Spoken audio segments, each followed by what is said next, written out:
Friends, welcome to my channel. ఈరోజు captaincy contender టాస్క్లు జరిగినాయి. దానికి 3 టీములుగా విడదీశారు. అది orange team, pink team, blue team కింద 3 టీములుగా విడదీస్తే ఆరెంజ్ టీంలో వచ్చేసరికి సాయి, శ్రీనివాస్, తర్వాత కళ్యాణ్, దివ్య, సుమన్. పింక్ టీం వచ్చి గౌరవ్, ఇమ్మాన్యుయల్, తనూజ, రాము. బ్లూ టీం వచ్చి భరణి, డిమాండ్, రీతు, నిఖిల్. ఇది 3 టీములుగా విడదీశారు. ఇక్కడ ఏంటంటే సంజన గారిని ఎవ్వరు ఏ టీం కూడా సెలెక్ట్ చేసుకోలేదు. తర్వాత కెప్టెన్సీ టాస్క్ వచ్చేసరికి ఫస్ట్ టాస్క్లో లిఫ్ట్ ది వెయిట్. అదే పోయిన సీజన్లో 8th సీజన్లో రోహిణి కెప్టెన్సీ అయింది కదా, ఆ టైప్ టాస్క్ అనమాట. అదే ఒక డంబెల్ పట్టుకొని లెగ్ పైకి లేపి బ్యాలెన్స్ చేసే టాస్క్. దాంట్లో ఆరెంజ్ టీం నుంచి దివ్య, పింక్ టీం నుంచి ఇమ్మాన్యుయల్, బ్లూ టీం నుంచి నిఖిల్ వచ్చారు. దీంట్లో గెలిచింది ఇమ్మాన్యుయల్, విన్నర్ అయ్యాడు. తర్వాత నిఖిల్ సెకండ్ ప్లేస్ వచ్చాడు, దివ్య లాస్ట్ ప్లేస్ వచ్చింది. దీంట్లో ఇంకో ట్విస్ట్ ఏంటంటే బిగ్ బాస్ ఫోన్ చేస్తాడు. ఫోన్ చేసి పింక్ టీం లాస్ట్ వచ్చింది కాబట్టి పింక్ టీంలో విన్నర్ ఒకళ్ళు అయ్యారు కాబట్టి ఆరెంజ్ టీము లాస్ట్ వచ్చింది కాబట్టి ఆ టీంలో నుంచి ఒక కంటెండర్ని తీసేయాలని చెప్తారు. దాంట్లో టీం మొత్తం డిస్కషన్ చేసి కళ్యాణ్ని తీసేస్తారు. ఏది కెప్టెన్సీ రేస్ నుండే కళ్యాణ్ని తీసేస్తారు. తర్వాత దానికి ఇచ్చిన రీజన్ ఏంటంటే నువ్వు స్ట్రాంగ్ కంటెస్టెంట్వి, కెప్టెన్సీ రేస్లో నువ్వు ఉంటే కష్టమైపోద్దని చెప్పి స్ట్రాటజీగా తీసేస్తారనమాట. తర్వాత సీక్రెట్ టాస్క్ వచ్చి సుమన్కి ఇస్తారు. అదేంటంటే చాలా సింపుల్ అండ్ ఫన్నీగా ఉంది ఆయనకి ఇచ్చిన సీక్రెట్ టాస్క్. ఈయన ఆరెంజ్ టీంలో ఉన్నాడు కదా, మిగతా 2 టీముల్లో ఏ పర్సన్ దగ్గరికి వెళ్ళైనా నువ్వు ఒకసారి నుంచో అని చెప్తే వాళ్ళు అవుట్ అనమాట. మరీ ఫన్నీగా ఇచ్చారు ఈ టాస్క్ మటుకు. దానివల్ల ఏం గొడవలు అవుతాయో, ఎవరు ఎలా అవుట్ అవుతారు, ఎవరు ఎలా అనేది చూడాలి.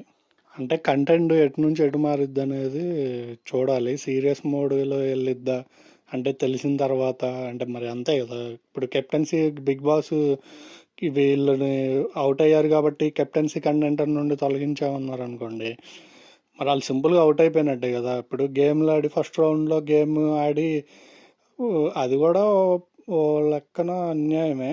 ఎందుకంటే ఆడలేదు కళ్యాణ్, ఆయన అవుట్ అయిపోయాడు, తొలగించబడ్డాడు టీం నుంచి, కంటెండర్ నుంచి కూడా. ఇది మరి ఎలా ఉంటుంది అనేది చూడాలి. ఇది మరీ సింపుల్గా తీసేసినట్టు అనిపిస్తుంది.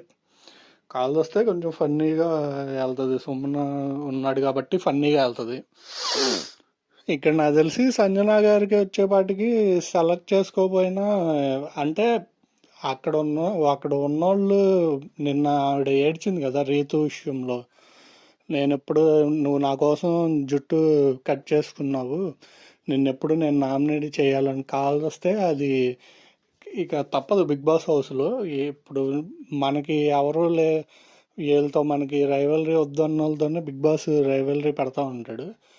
మనకి ఫస్ట్ నుంచి బిగ్ బాస్ని ఇష్టపడే వాళ్ళుగా మనకి బాగా తెలుసు అది. అయితే అంటే అక్కడ వీళ్ళందరూ వచ్చి చెప్తున్నారు కదా, వీకెండ్లో మీరు ఉన్నప్పుడు మీరు ఎన్ని చేసినా ఫన్నీగానే కొంతమంది తీసుకున్నారు, మీరు ఇన్విజిబుల్ అదే ఆవిడ ఎవరితో మాట్లాడకూడదు అన్న డ్రెస్ ఉంది కదా, అది చూసినా కానీ మీకు ఓటింగ్ అయితే తగ్గట్లేదు కదా, మీరు ఎందుకు భయపడుతున్నారు అన్నారు.